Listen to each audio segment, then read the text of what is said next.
Welcome to Day Zero Update for November 16th, 2025. I'm your host, Chris Elogi. Brandon Perkins. And I'm Jenna Victorio. And yeah, we've got a big week of news as we had a PlayStation State of Play that focused on Japanese stuff. We had a number of other news, including, let's say, some more Rockstar Games news. Yep. Of the bad kind. Some Ubisoft news of the not great kind, as well as a number of other things going on. And yeah, that'll be neat to see. So yeah, we'll get to what we've been playing here, and I'll kick it off as I've been playing more Power Wash Simulator 2. I've been enjoying that a lot. I just did a new job in the carnival area, and it was a really fun space to explore.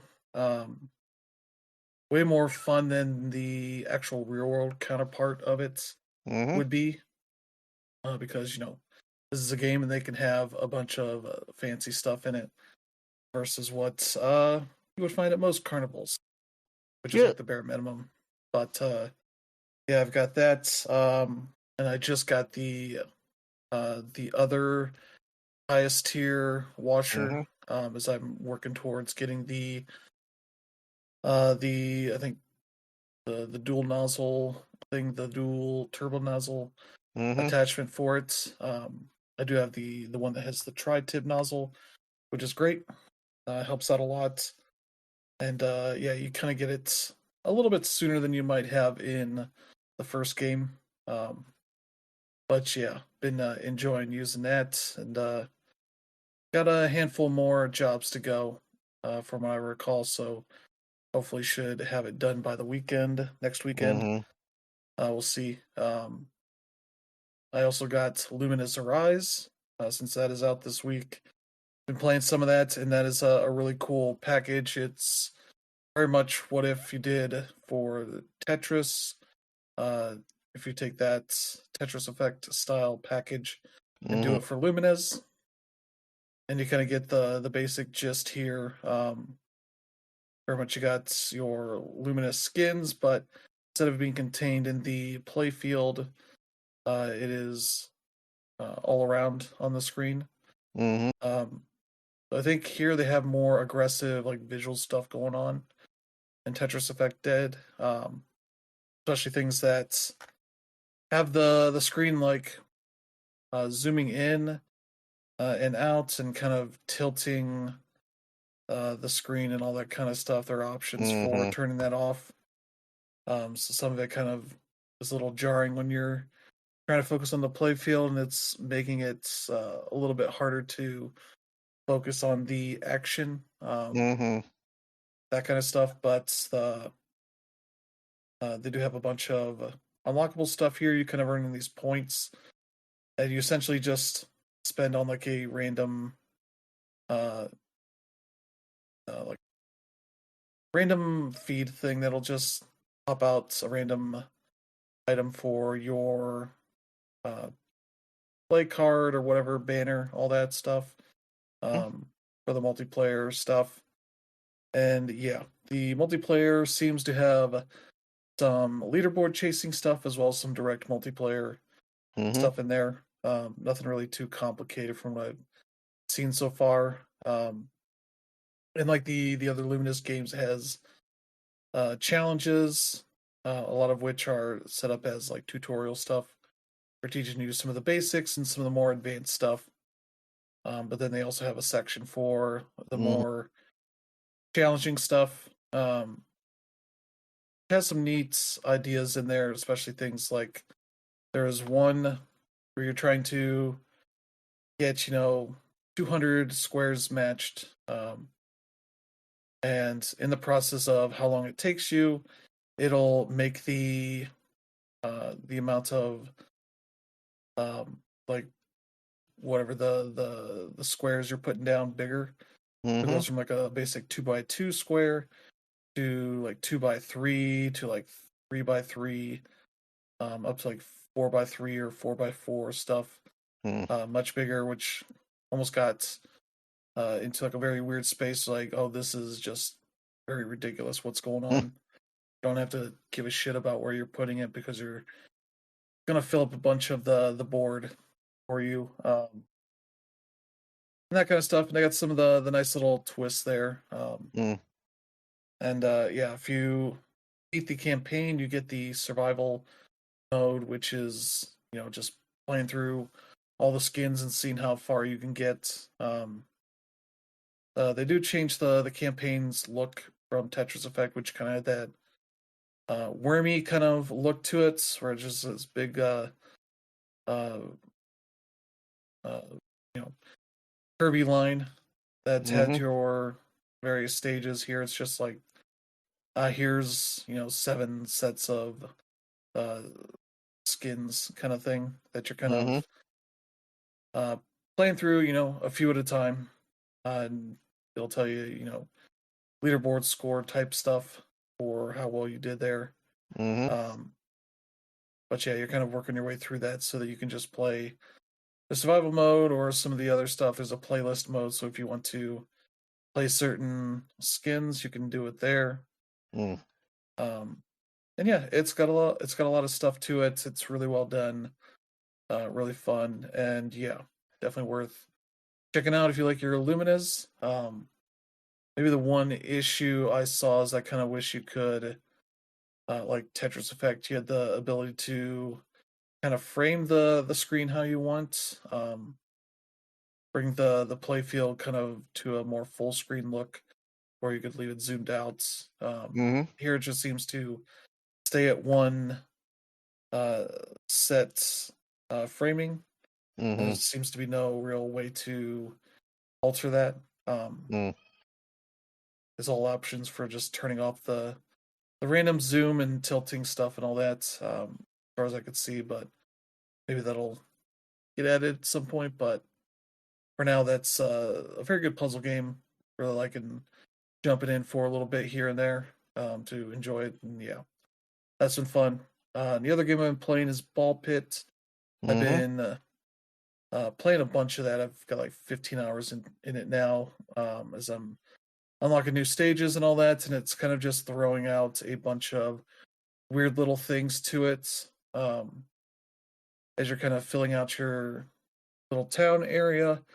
Um, the buildings you can build, and you have to hit them with the harvesting mechanic to build them and kind of activate the stuff that comes with it, and particularly add some really interesting ones like the ability to use 2 characters for a run.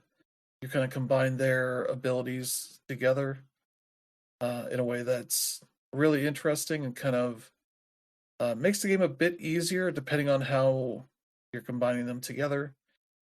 Obviously, some combos maybe don't work super well, as I tried out some of the wackier ones the first time I tried it, which I think was with the guy who shoots out all his balls in the back, Mm-hmm. the top part of the field, uh, instead of the bottom. And then I think the other character had, I think the ghost ball, which broke through, goes through all the other balls, but does all the enemies and does damage on the way. And this was kind of just a very limiting combo. So that one didn't work out, but I've done a few others and have tried to look up the abilities that they have and what combos work together for Mm-hmm. the evolution stuff and kind of find good combos there. And that seems to be a good way of making sure you have more fruitful runs. And yeah, it kind of really adds a lot. And maybe the one issue I have is the ability to kind of see what combos work together well is not really surfaced very well in this game. Mm-hmm. Versus like the way Vampire Survivors does it, where you just have this big chart of all the combos. The way it has it is it lists all the ability balls and just kind of makes you scroll down a good bit to find the ones that are combos. Mm-hmm. On the individual balls themselves, you can scroll down with the right stick on the like little page of information it has, and it'll show you the evolutions all the way down at the bottom of that. But it's not surfaced very well, and it's like this probably needs a different part of the menus to Mm-hmm. make this easier to see, versus going to like uh, a guide or something that'll have Mm-hmm. all that stuff listed pretty easily. Um, but it does tell you like, hey, there's one more combo with this item, so you might want to search around for what might go well with that kind of stuff, and yeah, kind of makes it a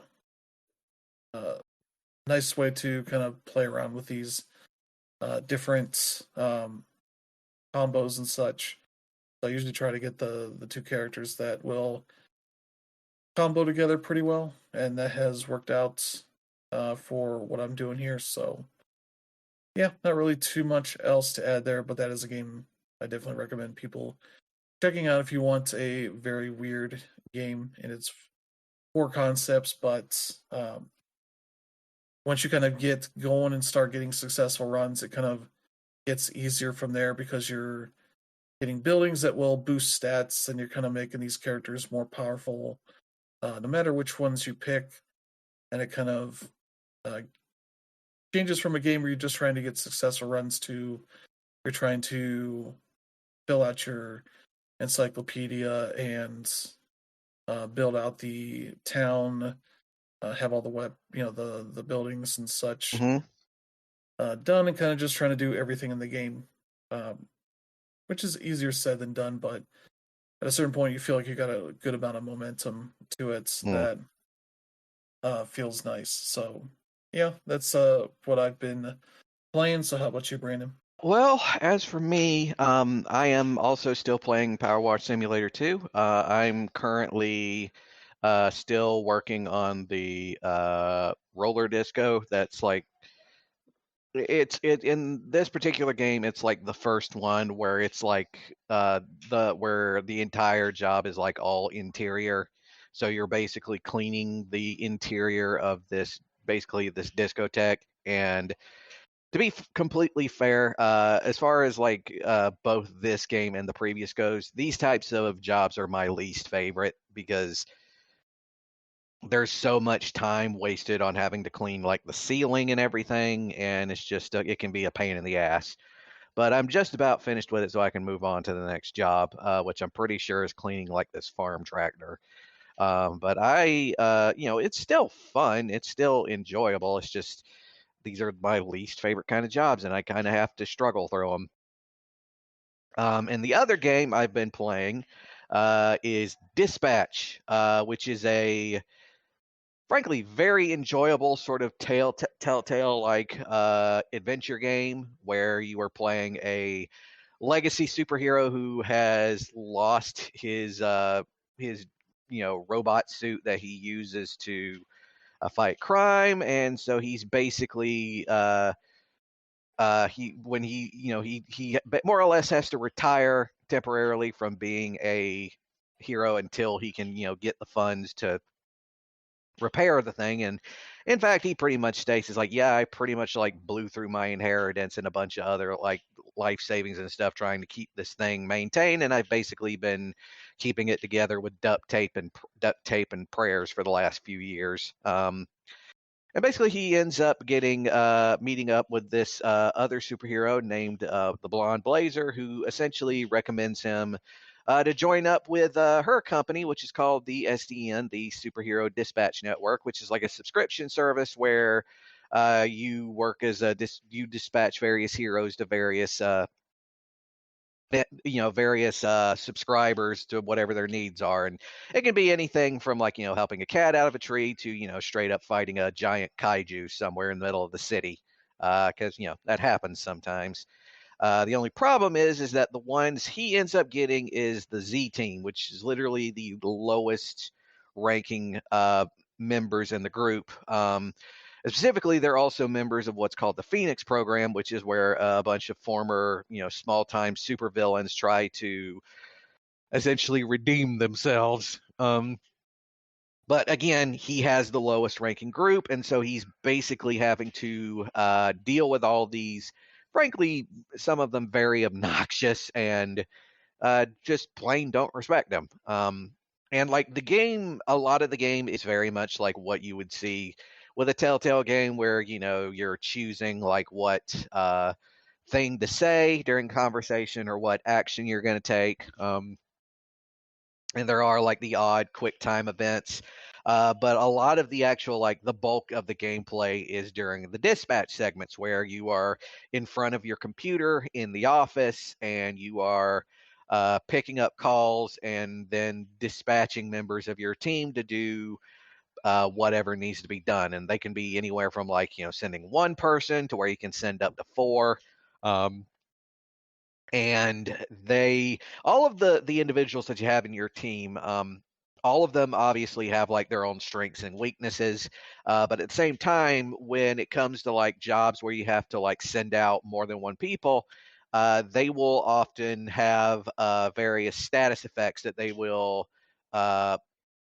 put on the team as a whole. That could be anything from like increasing strength, or like having the ability to heal anyone who's injured, um, stuff like that. And honestly, I can totally understand why some people might not gravitate to this game immediately. As far as I'm concerned, it drew me in pretty quickly. As soon as like the first episode was over, I was pretty much like, yep, I'm in this for the long haul now. And it's served me well, pretty good so far, because weirdly enough, all of these individuals who work for you are very obnoxious, but they are very well-rounded characters, and you do grow to like them. And I think part of the reason it succeeds is because and I kind of I think this is in reference to, I think was the review that was written for this on Game Informer, which I which I kind of agree with, which is a lot of games are really into trying to like get the language of cinema and everything, but what this game did is it decided to go with like the language of prestige television, which is kind of why it works better, because like it has like the big stuff involved, like there are like the big battles and stuff, but most of it is just very grounded sort of office hijinks, except the office is filled with a bunch of super people. And yeah, I'm definitely enjoying it, um and find it very gripping. Just and honestly, there is like some replay value here, because I am intending on going back and seeing like some different choices I could make. Um, but yeah, that's what I've been playing. So, Dandra, what about you? Yeah, I've been playing the same game. There is something else I've been playing, but I can't talk about it, so I'll just go ahead and talk a little bit more about Dispatch. I've been playing this since it came out, so I've pretty much been playing the 2 episodes and continuing to play as they release every week. Without saying much, the last episode is significantly longer than the rest of them. So, if you're gonna pop in for 2 hours, you might want to just make sure you have some more time there. But yeah, anyway, my review on the game went up on Wednesday or Thursday, and I have the lowest review on OpenCritic right now. That being said, I don't not like this game. I enjoyed it very much. The reason why it didn't, score as highly for me is because of reasons that Brandon explained. I did not care for the dispatching all that much, and I also don't like the hacking. And the hacking was what really uh, made it really upsetting for me. Just to go a little bit more into the dispatching stuff, when you first start, and if you're not giving the game your total focus, you're pretty much just trying to put whatever hero into whatever situation is there. And I was not paying too much attention to their attributes, even though I was understanding that I can level them up as I go. And I just kept using the wrong hero for the wrong situation. And on top of that, there are some situations that are going to be rigged. Without saying too much, something happens in episode 3 that really brings the entire morale down. And you can go ahead and be totally focused and send one hero to one situation, but all of a sudden someone will just go there for them, and then not only will they go there for them, they end up failing the mission. And that really like bogs things down. But at the same time, you can really appreciate it because that was done narratively in order to continue the story. Um, like as Brandon mentioned, you're working with the Z team, and most of them are pretty much former villains. And what happens here is because they're villains, they're going to be assholes. They don't know who you are. For the most part, they don't know that you're Mecha Man or and that they should give you any respect. So you pretty much have to earn it in various ways.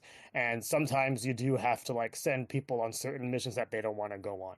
And at the same time, that's also what's going to allow you to really appreciate everybody more. And that's what I'm doing now. I'm actually playing it a second time. I'm having my girlfriend make all the decisions, and then I do like the hacking for her and stuff like that. So going into the hacking, it is very similar to like what you see in a game like BioShock, where they're all dot games and you have to go from the beginning to the end, and they do a good job showing you how to play. But eventually you reach the point where there are antiviruses where think of like Pac-Man and they're chasing you. The problem is you have a linear path and so do they, and they are also much faster than you. So there is a point in the game where I end up just constantly failing. And yes, you can turn off the failure part. But the problem is like if you keep doing it again and again and again and you constantly fail, it just doesn't feel as fun. And then moving into the main point that really made Dispatch just like that had me not as high as everybody else is to me, I felt like almost every big decision in the game didn't require all that much thought.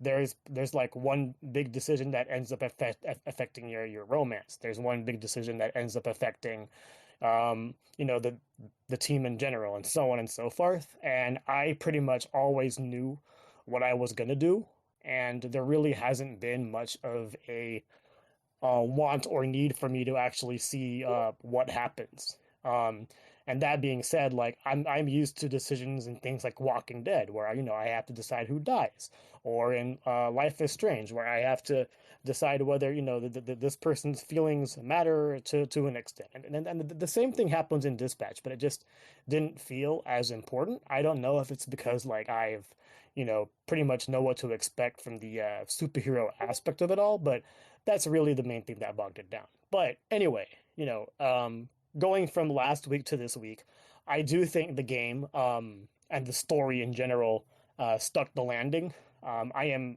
very satisfied with the way it ended.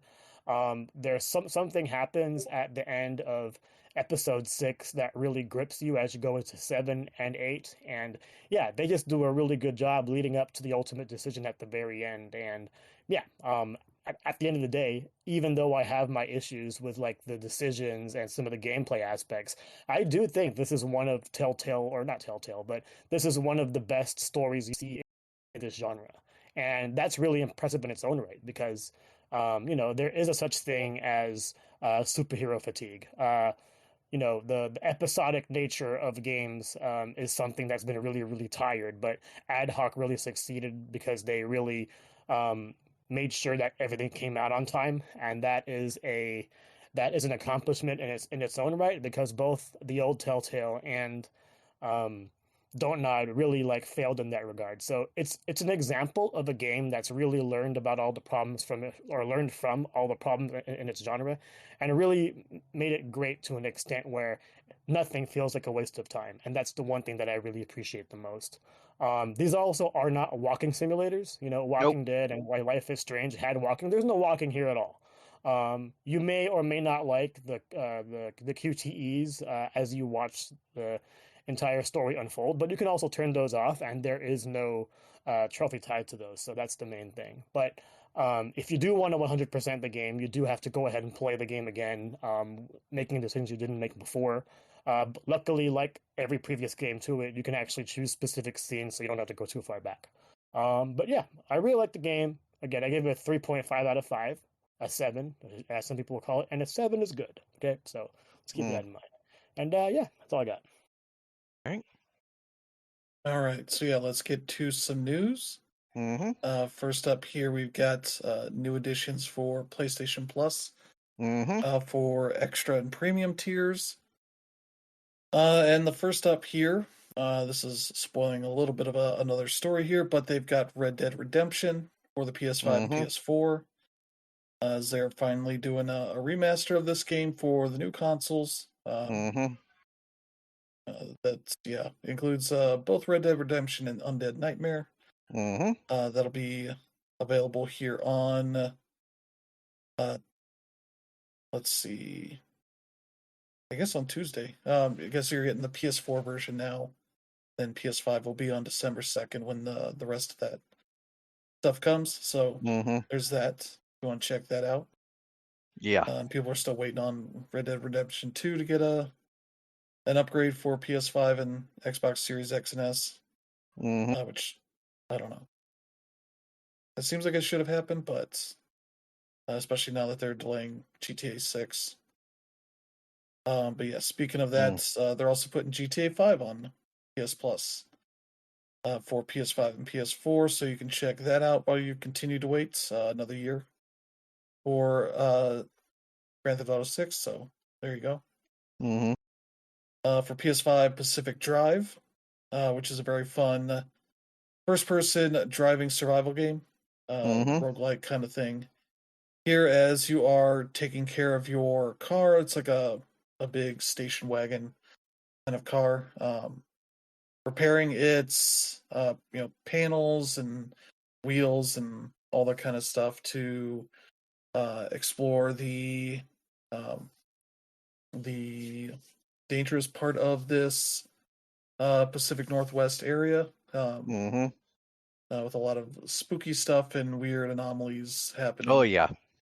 That's one I definitely recommend checking out if you want something really interesting and oh yes, kind of a really nice kind of analog feel to the way that the car moves. Oh yeah. But be prepared to, be repairing that thing a lot because it is surprisingly flimsy. Yeah. So there's that. Also for PS5, Still Wakes the Deep, the new game from Chinese Room from last year, who made a pretty interesting first-person narrative horror game where you're on this oil rig where, let's say, some Cthulhu type horrors get on the rig and start wreaking havoc and all that. So I've heard good things about that. So that's one to check out if you still need some spooky stuff here in November. Also for PS5 and PS4 is Insurgency Sandstorm. This is, I believe, a first-person shooter. Maybe it's got third-person stuff as well, but it's one of those games trying to evoke the feel of SOCOM. That I don't know that it does a great job of that, but it's available, so that's at least more than what you can get for SOCOM stuff at this point. That one's to check out, especially if you're not checking out Call of Duty or Battlefield right now. So there's that. For PS5 and PS4, thank goodness you're here. That is very much a comedy adventure game where you're kind of this little dude in this weird town in Britain that is going around and trying to help people with their problems, often solving them in bizarre and unexpected ways. I know there's one early on that you're trying to help with this like beer tap, and you just drink down and just go swimming through the piping or whatever. And doing a lot of fun, nonsensical, funny things. So yeah, very much one of the better comedy games of the past few years. There's that. For PS5, there's the Talos Principle 2, the new iteration of the kind of Portal-like that's the team behind with the Crow Team, the makers of Serious Sam, kind of making something very much unlike that, where it's a lot of puzzles as you're discovering the nature of your existence and the world around you and all that. And so, yeah, they made more of that, and I've heard good things about that, so I might have to check this one out. Let's see. Also for PS4 and PS5, Monster Jam Showdown. If you just need a monster truck game, this seems like as good of one as you're going to get for the time Mm-hmm. being. I believe these are all mostly fine. Nothing really amazing about them, but can be a solid time for that. Mm. And then for PS5 and PS4, MotoGP 25. If you need a new MotoGP game for racing motorcycles, this is one you can check out. Mm-hmm. And then for premium, there's Tomb Raider Anniversary for the PS5 and PS4. The PS2 remake of the original Tomb Raider game Mm-hmm. is finally available on the PS Plus, so you can check that out. And yeah, see a version of that looks better than the original game. I don't know how much it compares to the collection, the recent collection, but I'm sure it holds up pretty well Mm-hmm. for that. So yeah, there's your lineup and some pretty neat stuff there. Mm-hmm. Yeah. So like, yeah, obviously GTA 5. If you've not played GTA 5 yet at this point, there's your chance. Go ahead. It's right there, and it is worth playing. Um, at least as far as until GTA 6 comes out and completely, you know, sucks up all the oxygen in the proverbial room. But yeah, Pacific Drive is definitely a good one. That one genuinely is a lot of fun, but it is like very much, there is a strong amount of like, having to get materials and stuff so that you can construct um, parts to replace for the car, because the car is, it's like it's an old station wagon, and it's not very it for the stuff that you're going to be doing in that game. It is not a very durable automobile. And like, as the game does go on, you do come across things where you can upgrade and it can, endure a bit more punishment, but pretty much you have to expect that after you finish any particular mission, you've got to immediately get back to the garage and start fixing it up, because it will be pretty much in pieces by the time you get back there. It is there are like parts about that game that are very like unsettling, though, especially the mannequins, which are like these, exactly what it sounds like. There are these mannequins that will like show up um, in like the middle of the road and whatever, and they'll be like in like these weird formations, and they'll be like they're like the stone angels from Doctor Who, where if you look away from them and look back, they'll like slowly move towards you when you're not looking at them. And if you make contact with them, they explode. So, that's also a problem. But yeah, it's genuinely a fun game. Still Wakes the Deep. I have not played that one, but I definitely want to give it a shot. I've heard good things about it. And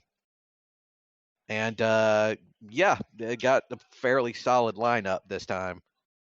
Yeah, Yeah, it's a really good lineup, as Brandon said. Grand Theft Auto 5. That game has been on and off both PS Plus and Game Pass, and it's kind of weird that it's the game sells well, gangbusters. So honestly, if you don't even have it, like it's just weird at this point, because this game already transcends 3 generations. Yep. Um, but yeah, Pacific Drive is one I never heard of, and one I definitely have my interest in. I don't know if I'll ever have time to play it, but it does sound interesting. I do know about Still Wakes the Deep, but that one is definitely not in my wheelhouse. I did play through Thank Goodness You're Here. I am one of the people that just did not care for the comedy, but uh, if you have the service, this is definitely something that's fun to not spend money on. And then the Talos Principle 2 is another one that definitely has my eye, although I'm also dumb when it comes to these kinds of games. So that's about it. yeah.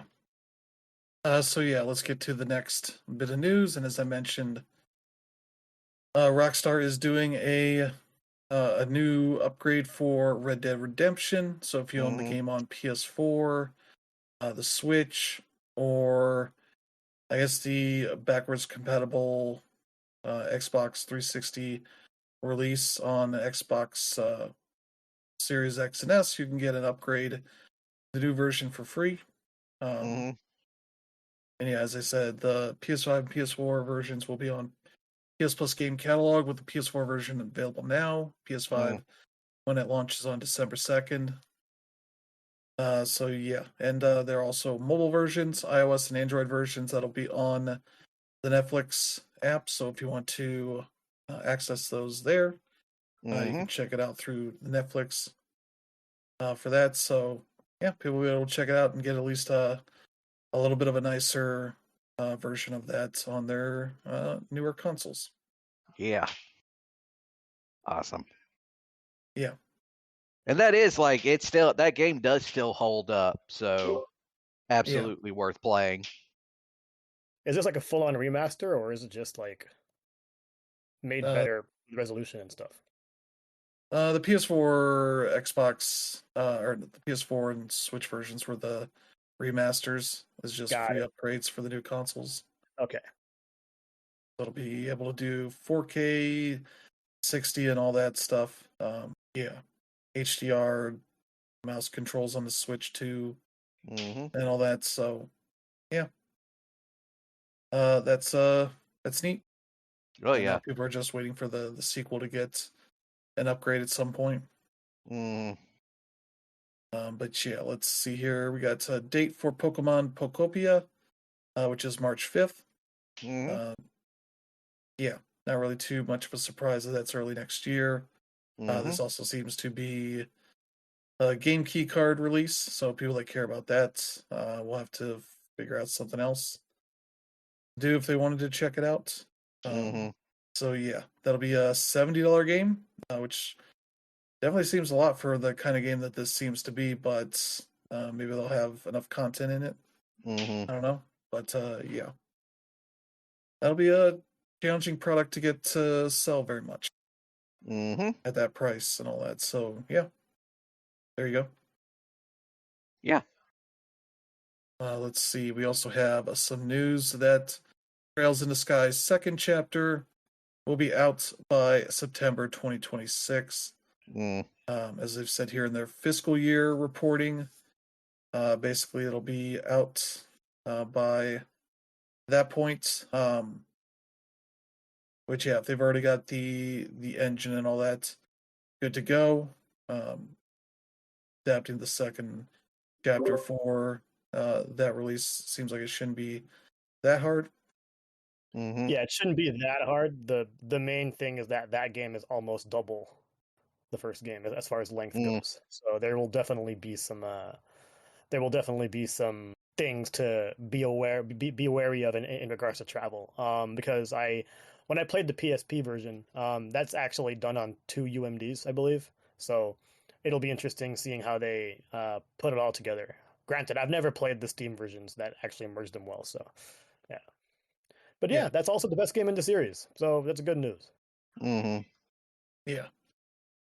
And speaking of 2026, Mixtape has been delayed again to be a 2026 release. This is the game that was shown off at the Xbox Showcase in 2024. Was supposed to be out this year from developer Beethoven and Dinosaur, the makers of The Artful Escape, which was kind of their new game about these teenagers who end up having some kind of magical powers as they are dealing with music stuff, whatever's all the kind of weird stuff that is going on there. So yeah, that looks cool, and yeah, don't need to have them rush it. They seem like they are not too far off, but they just need to keep working on it, and we'll have it ready sometime next year. So yeah, yeah, it's a real bummer to me. This was actually my favorite game at Summer Game Fest this year. But yeah, nothing wrong with the delay. It also means that the people working on it are going to be paid a little more, so that's fine. I just hope that when it does come out, they end up meeting expectations, especially with all the licensed music they have. yeah. So yeah, that'll be out at some point next year, probably in the first half of next year. So Mm-hmm. wish them luck. Then we finally got not a direct for Metroid Prime 4 Beyond, but Mm-hmm. this overview trailer Yeah. that kind of shows a good bit of the game off. Yeah. Especially a fun part where they're like, and the core abilities you start with is jump, the morph ball. Like, okay, Yeah. this is like I would hope by the fourth one of these that she can jump. Mm-hmm. But yeah, previews also came out alongside this. But can she crawl? She doesn't need to crawl; she can roll in the ball. I Apparently, from the know, that's start, the joke. don't need to even worry about getting an upgrade for that. Yep. But yeah, previews have been coming out and seems to indicate that the Galactic Federation being a big part of the story here is that Mm-hmm. you seem like you're dealing with one of their dudes in each of the main areas, Mm-hmm. and depending on your tolerance for sidekick stuff, as far as them talking to you and all that, that might affect your ability to enjoy this game. Maybe in the Mm-hmm. same way that Metroid Other M was, though it doesn't seem like there's as much of them kind of bossing Samus around Mm-hmm. and like withholding upgrades from her Yeah. for their purposes. But I did like them saying, talking about Samus's arch rival Silex, which, unless you played every single Metroid game, you probably have no clue who that is, Yeah. because that is a character from the DS Hunters game, as well as the what is it, the Federation Force game, the Rocket League style game, Yeah. where it's like, yeah, if you didn't play either of those, you have no Mm. clue who this character is as they try to build him up as some big important character Mm-hmm. and all that. But yeah, Samus has awoken on this weird planet that has the uh, desert area that kind of separates these different locales. I think you can get some fast travel to go between them, but you have to do a decent bit in the desert on the Viola, a motorcycle that's is definitely not influenced by Akira's bike, Mm-hmm. as you can do kind of that same kind of slide, Akira slide on there. Uh, Pick out enemies, but you can also use it in kind of more openish areas, Mm-hmm. even in some of the other locales, and all that. So yeah, uh, looks like it could be pretty cool. Mm-hmm. We'll see, but yeah, it's also got some elements to have people worry about it, where it's going to go Yeah. if these sidekicks are going to be as annoying as people fear. Um, Mm-hmm. whether these psychic abilities are going to be an interesting addition or just more busy work. Yeah. But everything else seems pretty solid. Yeah. Yeah, I mean, for the most part, I am on media blackout for this game. So, aside from what I heard here and what I've read on Twitter, I don't know a whole lot. I did hear about the annoying sidekick, but like when I think about it, looking back at Super Mario Brothers Wonder, for example, I love the talking flower. If this sidekick has like any sort of the same comedic timing, it can definitely earn me right on there. But I will say, as far as Silex goes, like he's been around since Metroid Prime 3. I Mm-hmm. actually think Metroid Prime Hunters predates it. So the thing is, Silex has been around in every Metroid Prime game, including the bad ones, yes. But at the same time, it's like, you know, sure, a lot of what makes Metroid is just being isolated on these planets. But at the same Mm-hmm. time, it's like she's on missions. It's not like she's not taking orders. So, we kind of have to delve into that territory unless you just want to tell the same story over and over. And that's not always the best way to go about it, especially when you consider Star Fox, because they've remade the same game 4 times, and I'm like, okay, we're done with the story, let's move on. And the series is dead. So, I'm glad that Metroid Prime 4 has like some sort of continuity going on. Do I know what's going to happen aside from that? I don't know. And admittedly, I did not finish Prime 3, Mm. but at the same time, like I'm still looking forward to jumping in. Yeah. So yeah, there's some good stuff to look forward to for that Mm. game. So we'll see how that goes. Then yeah, we got this. NCSoft announced their new partnership with Sony for the Horizon Steel Frontiers game. which is an MMO set in the Horizon universe. That is a mobile and PC game, Mm. and it's primarily a mobile game in the because NCSoft is a Korean company that kind of focus first on that kind of stuff. And it's available on PC via Purple, which is Mm. the platform that NCSoft has for their PC stuff. So it's not really even available on uh, Steam or anything. Mm. Though you might be able to load it into Steam. I'm not sure, but yeah, it's a little weird thing. But yeah, it seems to have some elements of things like Monster Hunter, and Mm-hmm. which is always kind of a thing in the Horizon games. Yeah. But yeah, it definitely looks like a game that was not made by Guerrilla, as Mm-hmm. there's just enough of an art style change, especially because you can customize the look of your human in this, and you can kind of do the dumb Gamergate thing of making your character super pretty with makeup and all that. It's like they claim like, oh, this would be a better look for Aloy and all that. And it's like, no, you're just afraid of what women look like without makeup. Mm-hmm. So yeah, looks neat. Mm-hmm. It'll be out. I want to say next year, maybe. No date yet, but I'd imagine it'll probably out next year or so. Mm-hmm. But yeah, they got a trailer there for you to check out and all that. But yeah, there you go. Yeah, I when I heard about this, I did not know it was available on PC. That being said, it's kind of changed my tune a little bit. And Mm-hmm. my tune was like, I don't know who this game is for. It doesn't look like it is a meaningful story in the universe, so I don't know why you'd want to like jump into it. And don't get me wrong, I love Horizon. Horizon is a fantastic series, but if it's like not about Aloy, like I'm not saying I don't care, but I want to know how it's actually impactful because there is some sort of value to this IP. Like if there was a TV show, I'd be into it, but a mobile game and like we know what these are for. They're eventually to be a gotcha thing. But as an MMO, I'm just not sure how this would appeal to people who got into the series in the first place. And if they're not going for that audience, I don't really see what the point is. But well, I guess more Horizon can't be a bad thing, but this will just probably just disappear. I don't know.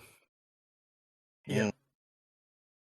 So yeah, this is taking place in a different area called the Deadlands, which is Arizona and New Mexico, off to the Mm-hmm. south a good bit. And yeah, kind of be a more multiplayer focused game for all that. So team up with people and whatnot to take down robot dinosaurs and such. So yeah, that looks neat. But yeah, mobile focus because it's made for like the Asian market first and foremost. So we'll have to see how that ends up turning out. But yeah, speaking of Korean companies, Krafton Mm-hmm. has finally gotten the full publishing rights for Hi-Fi Rush transferred to them. Um, yeah, so let's see, digital storefronts will gradually be updated to reflect Krafton as the publisher. Mm-hmm. In-game elements reflecting these changes will be updated through a patch scheduled for December 4th. Mm. So the PS5, Xbox, Steam, Epic Game Store, and Microsoft Store versions should be getting updated here in the next few weeks to reflect these changes. So yeah, nothing else really going to change here for any of that. Your save stuff will work just fine, Mm-hmm. unless the update forks something. Nothing should really change about your access to the game. So Mm. there you go. Just some updates on that stuff. So you don't see the Microsoft branding on that anymore, Mm-hmm. which is good. Oh yeah. And they can actually treat that franchise the way it deserves to be treated, unlike what Microsoft Yeah, did. at least for now. Because I did see Crafton trying to become an AI first publisher. So who Yeah, knows yeah. where that shit's gonna go. Mm-hmm. But yeah, back to more Nintendo news. They put out their first trailer for the Super Mario Galaxy movie, which definitely has a lot of Galaxy stuff to it. Yep. Though also kind of seems to feature an area from Odyssey, Mm-hmm. that big desert area with the upside down pyramid Yep. on it, and Bowser Jr. being the big bad. So a little bit of not about sunshine because he's not being invisible. He's just like Mm-hmm. super metallic looking character here, Yep. and all that. But yeah, looks pretty neat, Mm-hmm. and that'll be out in April, so not too far away for that. Mm. So yeah, there you go. Yeah. Yep. And like, yeah, they also had like some of the Super Mario Sunshine in there as well through Bowser Jr. Yeah, With the paintbrush and the mask and everything. But yeah, it looks good. yeah. They don't really address any of the breathing in space stuff. As they're zooming through the star teleport things, Mm. Well, to especially be when they're fair, going the through like games a don't do anything about that either. So Yeah, yeah, in fact, like the games only care about breathing when you actually go into the underwater stages again. So yeah. yeah, but yeah, like out of what we've seen so far, I'm excited. I joyfully enjoyed the first one, and I'm looking forward to this one. What I do find interesting is the actor for Bowser Jr., that guy from Happy Gilmore 2 and what's it called? Oppenheimer. So he Hmm. does have a range. I do think it's interesting that Bowser Jr. has like, he's more of a teenager here as opposed to him being like an annoying little kid in all the games. So I'm wondering if this ends up with him being a more menacing character. And Hmm. at the same time, it's like, Brie Larson is a hardcore Nintendo fan, so it's cool getting to see her be Rosalina because Rosalina is a powerhouse. But at the end of the day, Hmm. it's like that game has also been about saving her. So it'll be interesting seeing that dynamic. Oh yeah. yeah. I was gonna say you don't really see Rosalina doing much in Mm. any of the game stuff, especially compared to what she does in this trailer, which is fuck up a big robot. Hmm.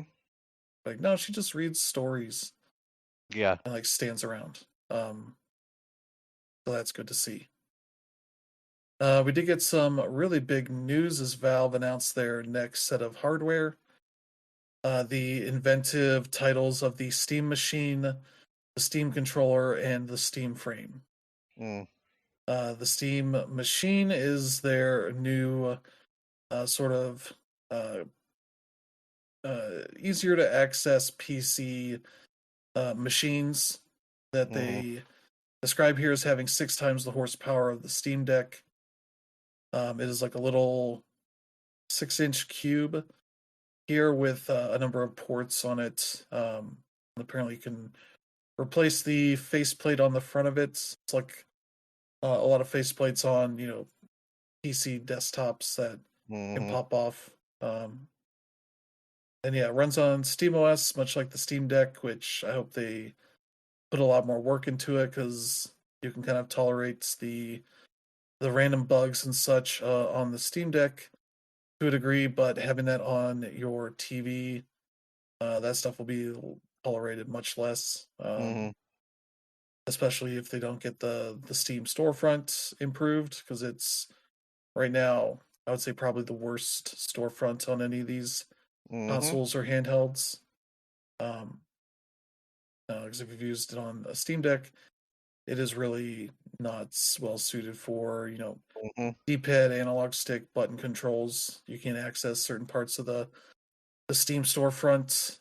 Even things like the wish list are really hard to navigate in any normal way. And yeah, um, they're going to be expanding their verified program for the Steam machine itself as well. It has a little LED strip to denote when it's downloading updates and such. I'm guessing you can customize it. So yeah, you can do quite a bit on this, much like the Steam Deck. They'll Hmm. have two storage sizes in default 512 gigabytes or 2 terabytes. You can expand that further with micro SDs or Mm. an SSD internally, much like you can with the Steam Deck if you open it up a bit. Mm-hmm. This thing seems like a pretty solid box for playing most games. Mm-hmm. There will definitely be ones that will be more challenging Oh yeah.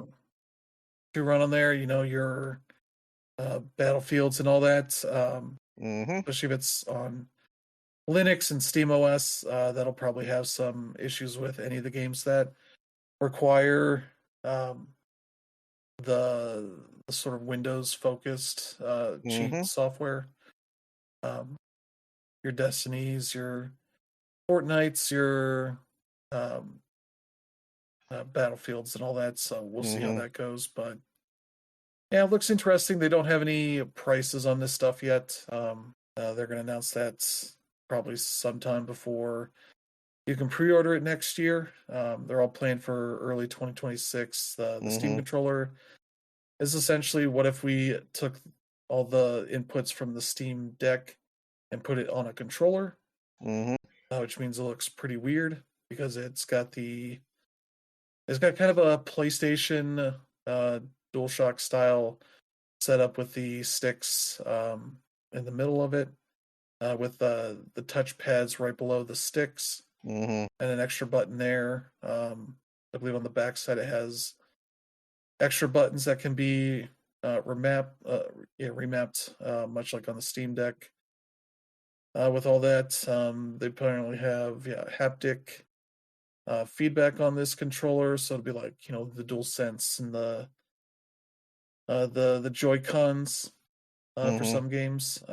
So yeah, that looks like it could be all right. I don't know. I'm not like the most annoying thing in Steam Deck games is when you're using the Mm-hmm. right stick to control things and brush up against the touchpad, and it thinks that is also a right stick thing and uh, causes some chaos. So some Mm-hmm. games I have to go and edit the controls and turn off the touchpad being used like that.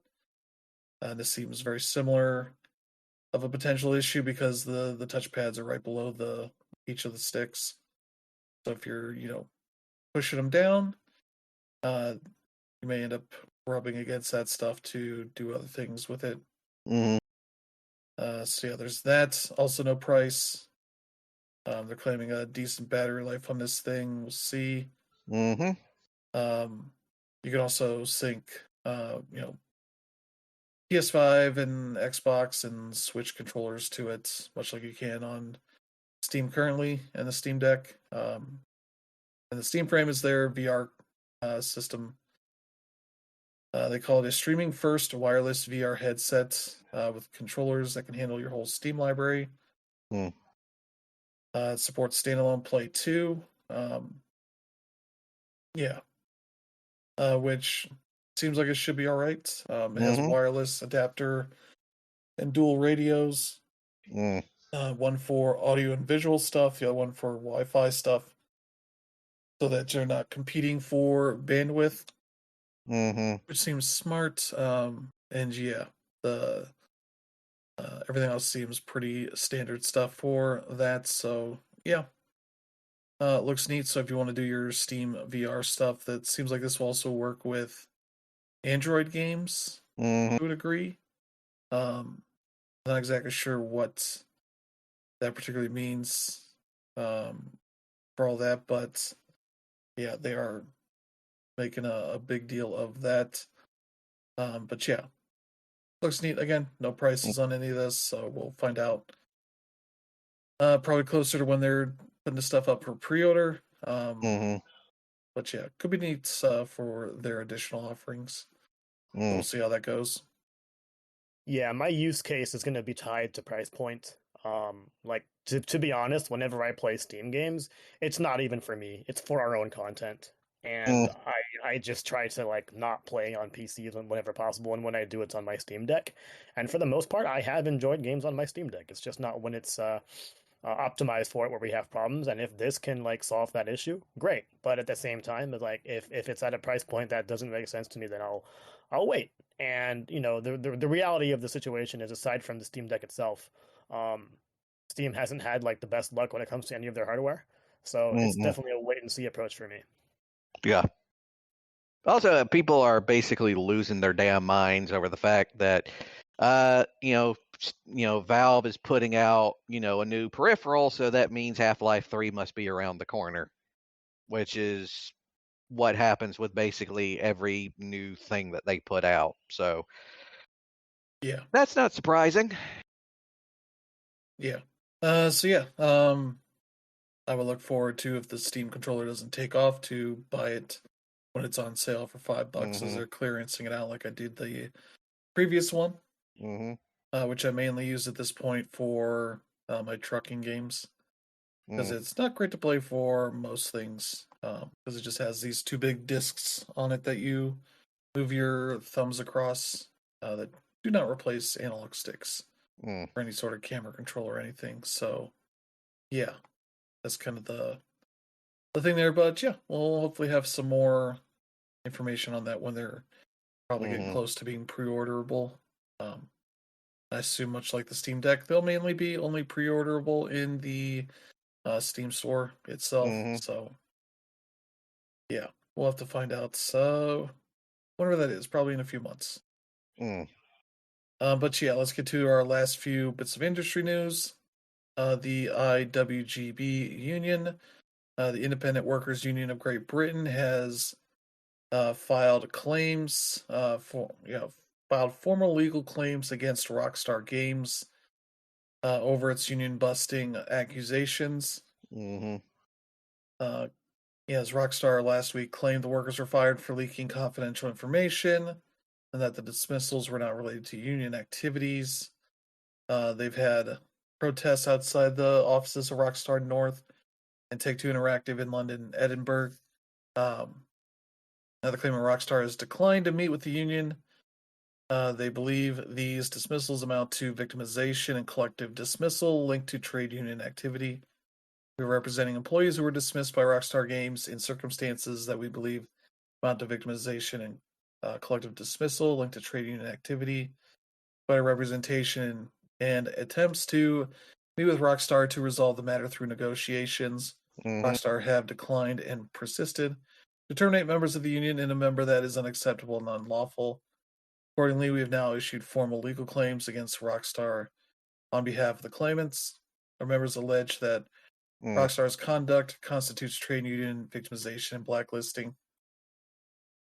So yeah, we'll have to see where this goes. Mm-hmm. Yeah, it's been a thing that has not quieted down for them. Mm-hmm. Even Yeah. people working at Rockstar were protesting that they wanted their colleagues returned back to their positions. Mm-hmm. So yeah, not really going to be a quiet issue for them. Mm. So yeah, anything to add, Brandon? No, not really. Just this isn't really going to go away. This is going to be a cloud over Rockstar, probably for a good while yet. And I wouldn't be surprised if people bring it back up when GTA 6 finally does release next year. And Yeah, I mean, it's well known at this point that Rockstar, especially Rockstar North, is infamous for the amount of um, crunch that they impose on their developers, and it was gonna break eventually. Like this was inevitable, and it's something that Rockstar themselves could have solved a long time ago, but here we are.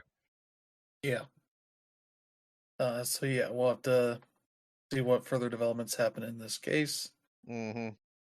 But they're not the only company having some issues this week, as we saw this interesting and kind of surprising news of Ubisoft kind of at the last second delaying the fiscal year results they were about to publish and halting trading of their shares with no reason provided. But yeah, they said they would inform the markets of the date on which trading will restart. Would publish a delayed financial report in the coming days. Mm. Um, Seems like they have something going on here. Maybe they're going to be selling off to more of Tencent, more of their company to Tencent or something. Because yeah, you don't really do any of this without something big going on here. And yeah, they mentioned here their shares have plummeted 95% in the past 5 years. Yeah. And even in the past year, they've gone down 50%. So they have not done on the markets, have not really put out much to give people confidence in what their plan is. No. For the time being. Yeah.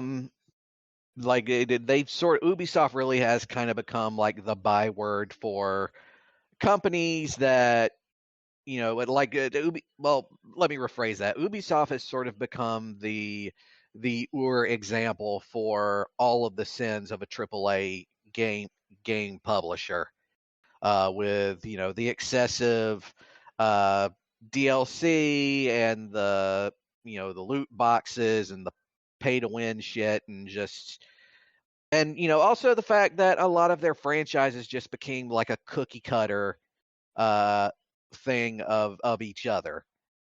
So, you know, I'm really not surprised that, you know, they haven't done that well fiscally over the last few years. Yeah, it's tough to see. I mean, when we're talking about like the PS3, PS4 era, like they were cooking. Every Assassin's Creed was a banger, and eventually it redefined itself to be something new. And luckily for them, Assassin's Creed Shadows ended up being a good game, and it actually met their expectations. But aside from that, what have they released since then, right? There's of course the Prince of Persia: Lost Crown, which was awesome critically, but it did not meet their expectations, and it's just tough. Like there just hasn't been the output to really make anything worth it. And honestly, like yeah, it'll definitely be better for their shareholders, but a sale, unfortunately, at this time is the right direction. Unfortunately, that's not a good thing for their employees. It's not a good thing for their creative teams. I just talked about Prince of Persia. That studio is gone. And yeah, like we don't know what's coming from them. They can go ahead and talk about the Prince of Persia remake and Beyond Good and Evil 2 all they want, but at the end of the day, unless we see it, it's just vaporware at this point. And yeah, it's really unfortunate. And like y'all said, like this kind of thing does not happen with the stock holder meetings without maybe a big transaction happening. And yeah, like it is what it is there. And hopefully uh like hopefully the people there can keep their jobs. But it's definitely a rough situation, and not a lot of people who I personally know in Ubisoft are recommending people to apply for jobs there. So it's just nothing but fear going on, and that's just a case of the industry right now. It's not just them. Yeah. So yeah, we'll have to see. I assume this week we'll find out more of what's going on. But yeah, we'll have to just wait and see how that goes. So there's that, and we'll go into the Joker news of the week as Eurogamer reviewed Arc Raiders and gave it a 2 out of 5, primarily through a good bit of the writing about the AI dialogue generation stuff that is using voice work done by voice actors that were paid, but using AI to allow them to adapt it to, I guess, calling out various items and places and such that are around the map. That I guess they don't want to pay for voice work specific to all of those things. And these are voice generation AI stuff that the company that makes it has settled a lawsuit about them stealing a bunch of voice data to build their tools. So that's kind of core to the tools that have been used there. But kind of the review is basically about how the use of AI kind of sours their experience of the game that is otherwise good, and just kind of makes it a more hollow experience, and has caused the internet to blow up of people that don't understand how reviews work anymore. that how dare he has opinions on Mm-hmm. things the game's doing in the review and have it Yeah. affect his view of the game, Mm-hmm. kind of stuff. And King Joker, in response to this, is one Tim Sweeney of Mm-hmm. Epic, who responded to the post on X uh, about their review, where he framed it as a political review. Political Mm-hmm. opinions should go into op-ed, folks.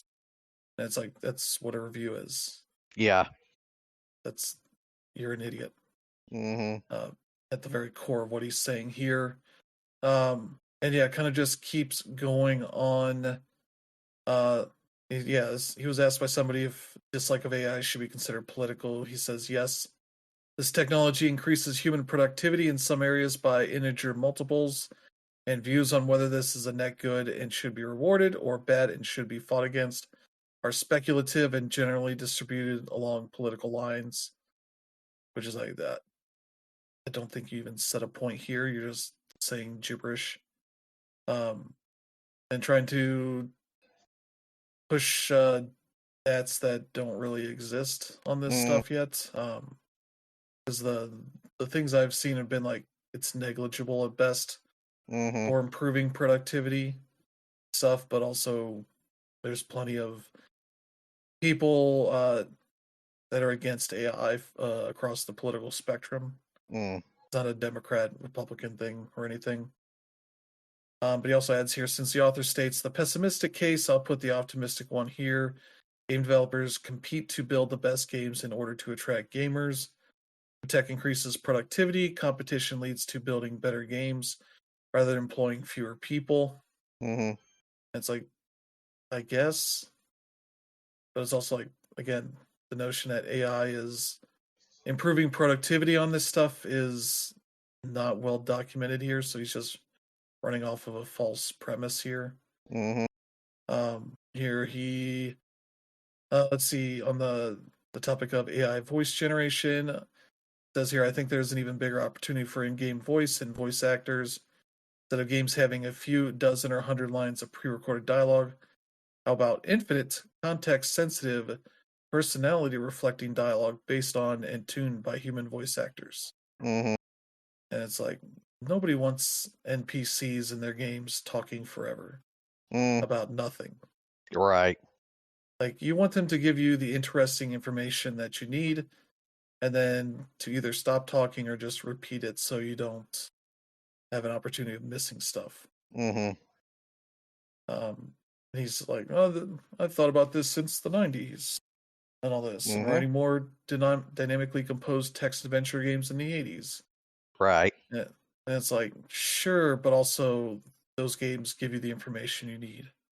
If they went on tangents and shit, then you'd be fucking annoyed Mm-hmm. at those games.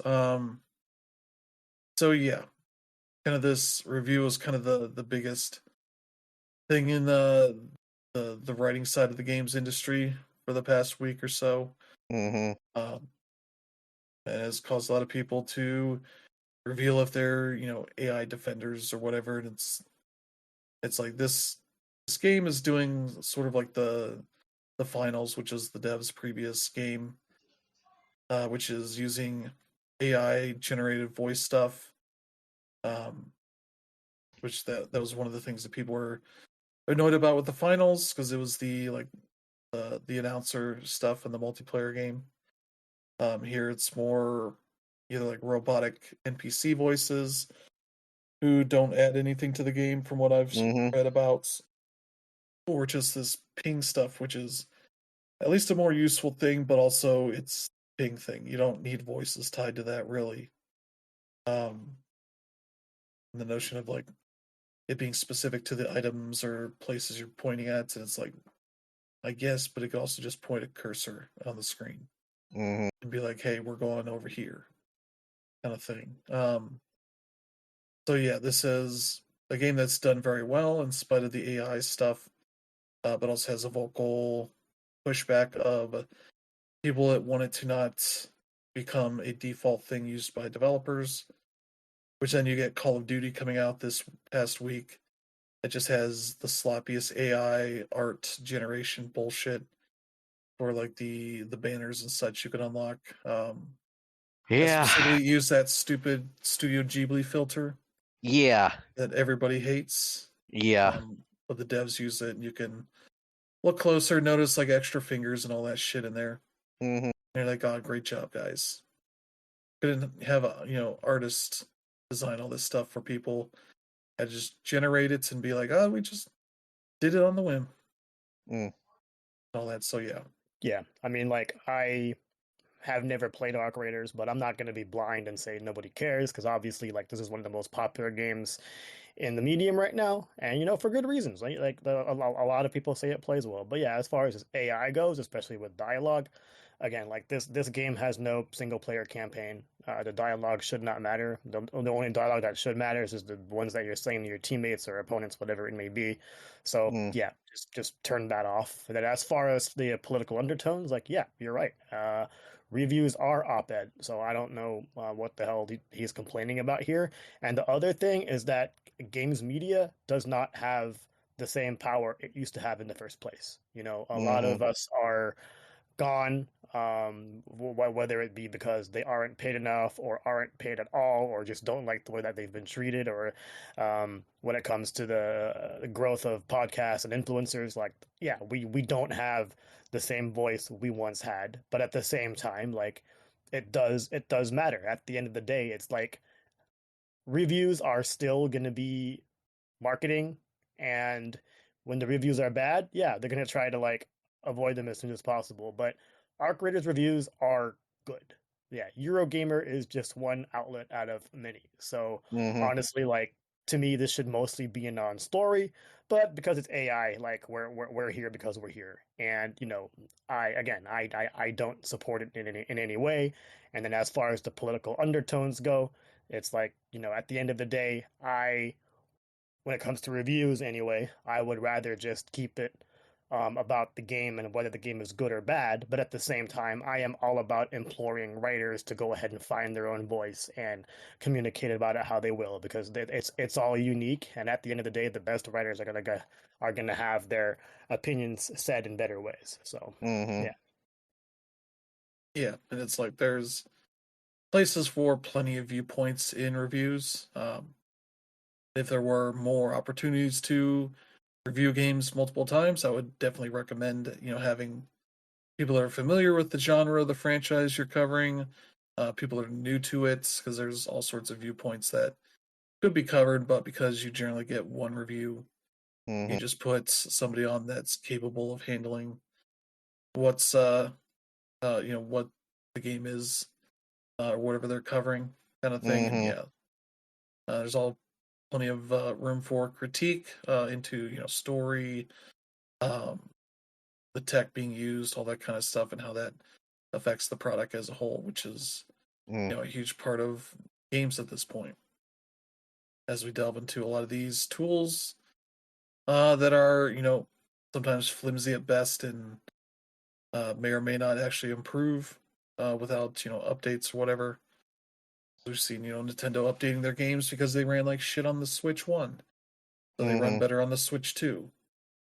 And it's like that doesn't invalidate the people that point out how shitty they ran on the Switch 1 and docked points or whatever Mm. for that. It's like all part of the package that you're reviewing, depending on how you want to cover things for it. Mm. So yeah, there you go on that. We got one more story here. The Indie Game Awards for 2025 announced all of their nominees. That'll be taking place on December 18th. This is run by, I forget what they call it here. The 6-1 Indie. They're doing this, and not going to go through all the awards, but they do have some interesting things here. I think it's the second year doing this. Mm-hmm. Yeah, for their overall game of the year, they have an interesting inclusion of Claire Obscure Expedition 33 from Sandfall Interactive, which maybe in a sense of the word indie game, you might be like, yeah, that kind of fits. I would say maybe for me it doesn't in terms of the approach, and I ended up looking up the publisher. which is Kepler Interactive,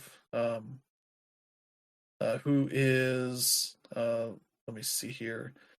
Yeah, they are sort of a company founded as like a collaboration between a number of indie developers. But then, yeah, at a certain point, they raised a bunch of money from NetEase to fund their operations. And I feel like at a certain point, when you're getting like this is $120 million in funding, that you start to be less of an indie publisher kind of thing, where the things you're publishing are indies.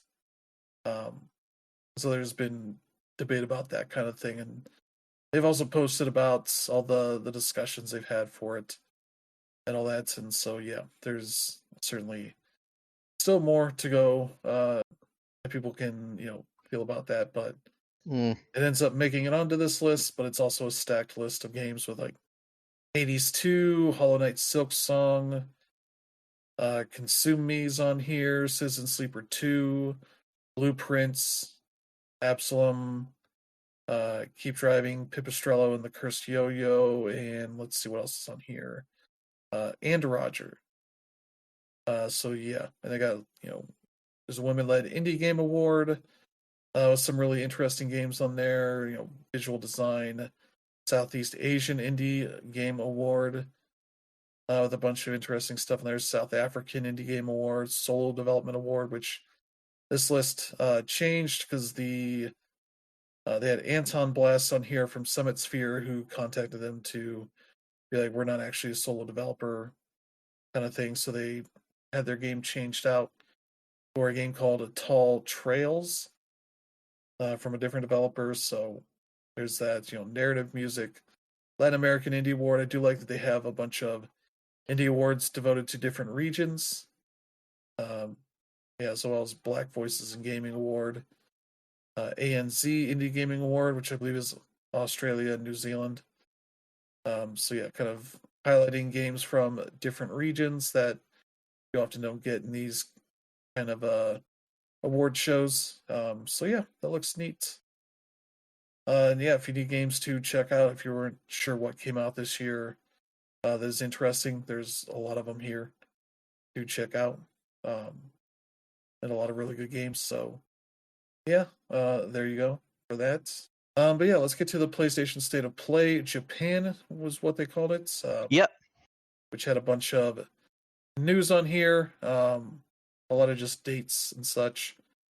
So we had Inkonbini, the Japanese like 7-Eleven simulator kind of game. That is going to be out in April, so that'll be cool. A lot of these are coming out next year. We got Coffee Talk Tokyo that is going to be out March 5th. Yep. So you can check that one out.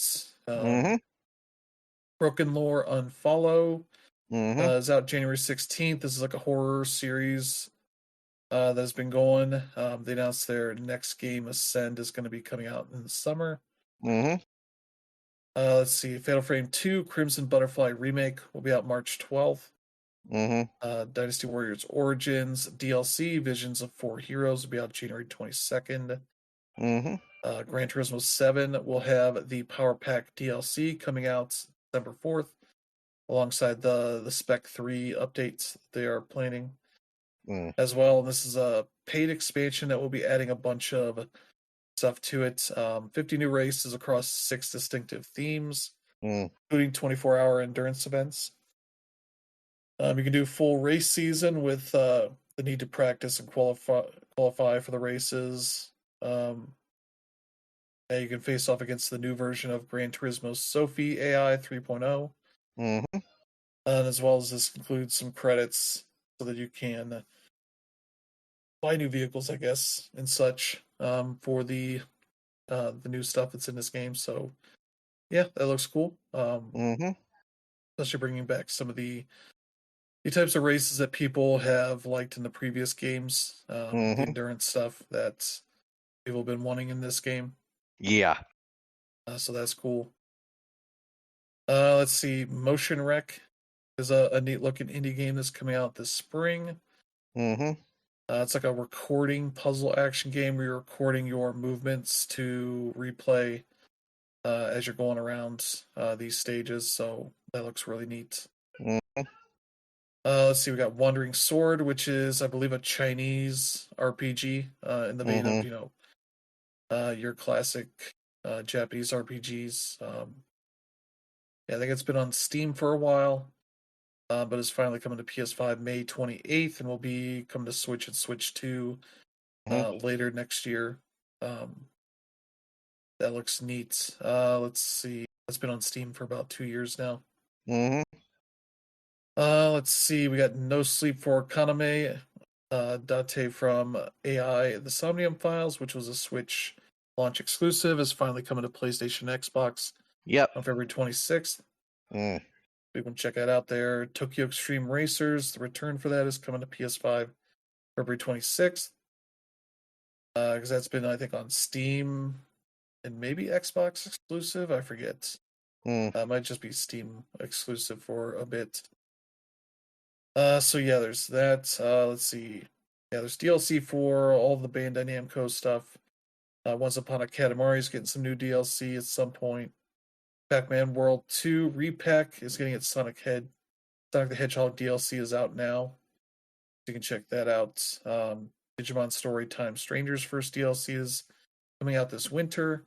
Mhm. And Super Robot Wars Y is getting DLC featuring the Big O and Common Mm. Riders on Yeah.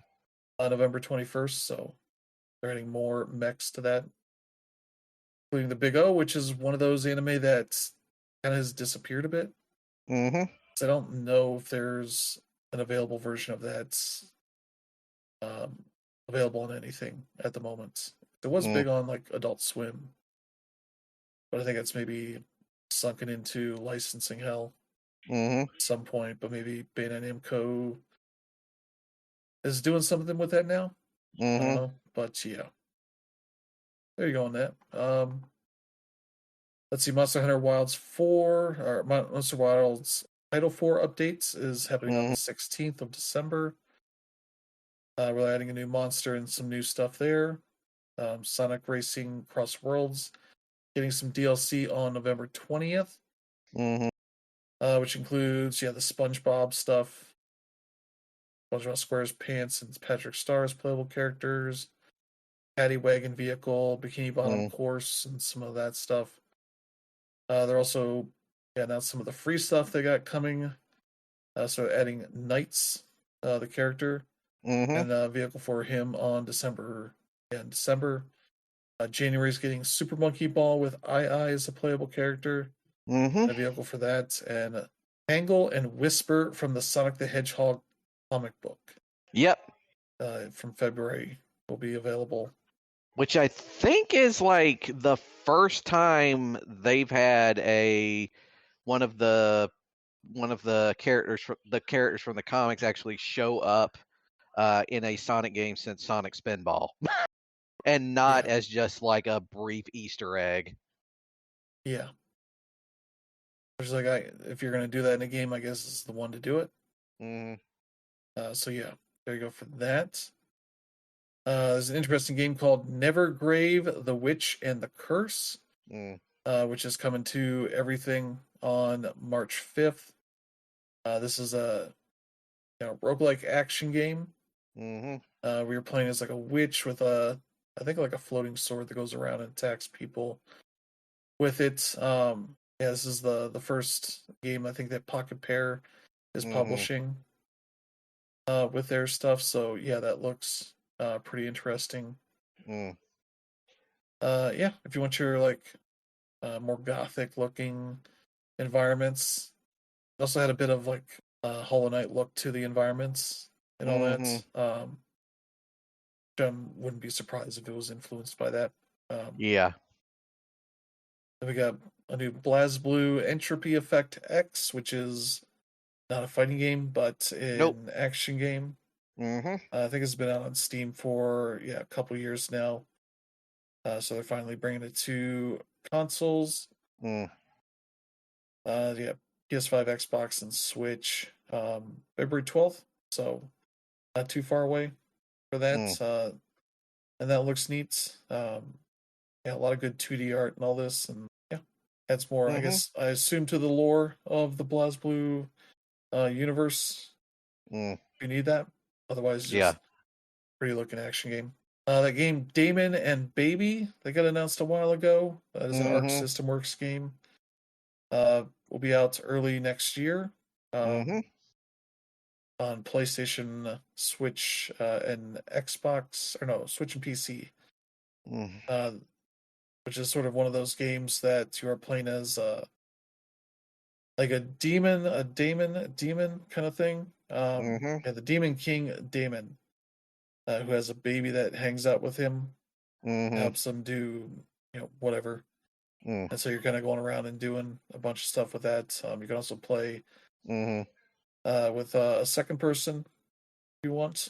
Let's see, Kyoran Machiasm is the new game from NISA or NIS that will be, I guess, getting a Western release. Mm-hmm. But this is the Japanese release, January 29th. I assume this will come over to the West at some point, but doesn't have a date on it yet. Mm. But it's full of their kind of art stuff. It seems more like an action RPG kind of thing Mm-hmm. to it from what I saw. Yeah. Seems like it could also be, say, taking influence from like the Trails games a little Yeah. bit, because it seems like it's got a bit more action to its combat system here. Mm-hmm. But yeah, that's one to keep an eye on. Fate Triggers, the new game in the Fate series. Mm-hmm. I believe this is a free to play, um, or no, the early access version of the multiplayer third person shooter. Fate Triggers coming to PS5 alongside PC early next year. Mm-hmm. January is what they seem to be targeting right now. Yeah. And if you told me they wanted to make a Genshin Impact for Fate, Mm-hmm. I would believe you.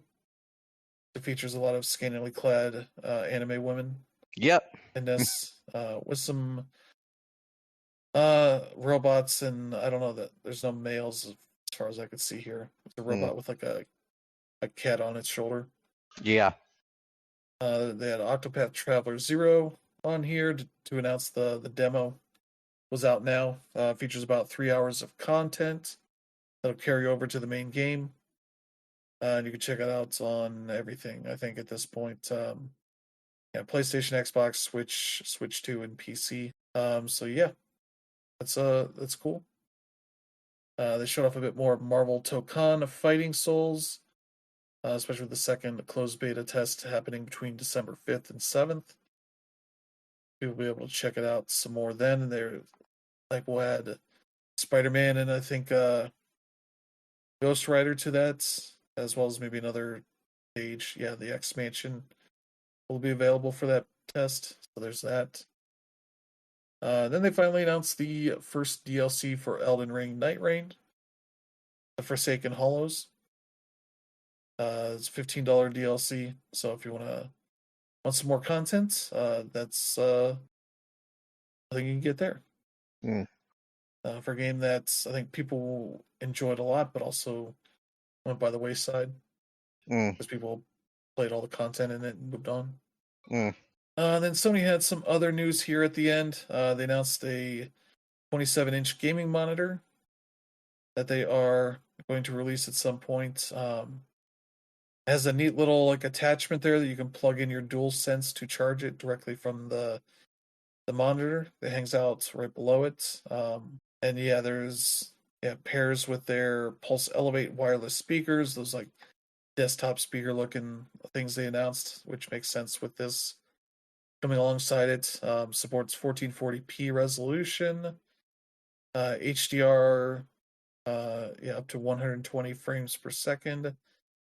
Gameplay, 240 hertz for PC and Mac. 120 hertz for PS5 and PS5 Pro. And yeah, looks neat. Seems like it's probably going to be a decent monitor here. All the specs and details they show here seem pretty in line with what else is out there. Just depends if you want one that has PlayStation branding on it. The back side of it is white with the PlayStation logo on it.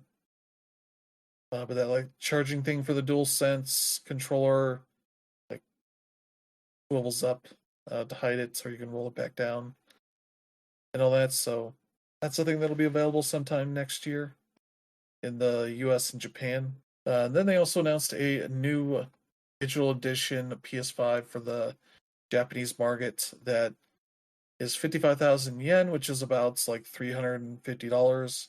Mm. That only supports Japanese language as well as Mm. Japanese accounts. So Yeah. very much like that Switch 2, that is just for Japanese region. It is much cheaper because it doesn't have to worry about any sort of tariff stuff and all that. So yeah, seems like them kind of being a bit more serious about the Japanese market with this to offer a cheaper option that kind of goes in line with what the PS5s looked like before or were priced at before the previous increase. Because yeah, it seems like the current SKU is at almost 73,000 units. And yeah, this is only 5,000 yen more than the Switch 2 that's exclusive to Japan. Mm-hmm. So trying to make pricing seem more in line with that and more competitive for that. So Mm-hmm. that seems like a solid idea. And Mm. yeah, that'll be out 21st. Pre-orders are already opened in Japan. But yeah, there you go. That's their state of play with some interesting games there. Mm-hmm. Anything here that stood out for you, Brandon? Marvel Token Fighting Souls obviously is like a big one. And I've said it several times before. I'll say it again. One of the things I will give Marvel credit for is for like these sort of Asian developers, they're giving them a good deal of leeway and allowing them to put their own spin on all of these characters as far as their designs are concerned. Like they're still recognizably like, yeah, that's still recognizably Captain America, and that's still recognizably Spider-Man, but they actually were allowed to sort of put their own spin on their classic designs and made something that looks very unique. So um I think that's just really cool. Let's see. Obviously no sleep for Konami Date. I want to play that AI Somnian Files game, and I'll finally get a chance to do that. And Yeah, those Broken Lore games look pretty neat too. And obviously, Coffee Talk Tokyo is a big one for me because I very much loved the first two Coffee Talk games. And, you know, kind of excited to see where the franchise is going to go from here. But yeah, that's about it. How about you, Danner? I want to say first of all, I want to give a shout out to the host, Yuki Kaji. Obviously this is a state of play primarily for Japan, but he is a well-known voice actor, especially if you watch anime. He plays Eren Yeager, Shoto Todoroki in My Hero Academia. He's also Sabito in Demon Slayer. Like, as soon as like I heard his voice, I was like, oh, okay, I know this guy. He's pretty cool. So big ups to Sony for getting him. And yeah, like Brandon. I'm really interested in Coffee Talk Tokyo. And aside from that, there really isn't a whole lot here. I am not a horror guy, so like as far as Fatal Frame 2 Crimson Butterfly, that looks amazing, but I know I will not be able to play that one. No Sleep for Konami Date like came out on Switch 2 a couple months ago, and like that's a code we haven't even used, so I definitely got to jump on that one. And yeah, I am interested in that Digimon Storytime Stranger DLC. Just because like I enjoyed the game so much, I thought I'd jump in. And then the Sonic Racing Crossworlds DLC is always something that makes me jump back in. That's one thing I forgot to say that I've been playing because they finally added Ichiban Kasuga to it, so that's been pretty cool. And yeah, going back to what Brandon talked about in regards to Marvel Tokon Fighting Souls, that is probably going to be one of my most anticipated games of next year. I hope to actually be a part of the beta test because I'm not traveling during December 5th to 7th, so that looks pretty cool. And yeah, Octopath Traveler 0 looks like a whole lot of fun. Michael Murphy has a pretty cool preview of the game, and yeah, like I didn't play the second one, so I don't know how lost I'll be with 0, but 0 is all supposed to be a prequel, right? So we'll go from there. But yeah, a lot of cool stuff. The main thing that I got out of this was we finally have some dates on 2026 games. And as we continue to build our calendar, now we finally have a good start with it. Yeah. So yeah, there's definitely some neat stuff here. That Inconveni is one I'm looking forward to. Um, as well as the GT7 Power Pack. I might check that out if it's not too expensive. For that. And yeah, that Nevergrave looks pretty nice for what it is. So Mm-hmm. maybe I'll grab that as well. And yeah, some neat stuff here. So yeah, I think that's gonna end up doing it for the show this week. Thank you to Yep. Brandon and Danner for joining. Always. We'll be back next week with a new slate of news and games to talk about as the holiday season rapidly approaches. Mm-hmm. And yeah, if you enjoy the show, feel free to let friends and family know they should check it out. And select strangers Mm-hmm. uh, that are not gonna go about some AI bullshit rants in their Mm-hmm. holiday uh, time with family because it's AI stupid. Um, so yeah, thank you all for tuning in. Hope you have a good week ahead. We will see you all next time. Have a good one. See Bye. ya.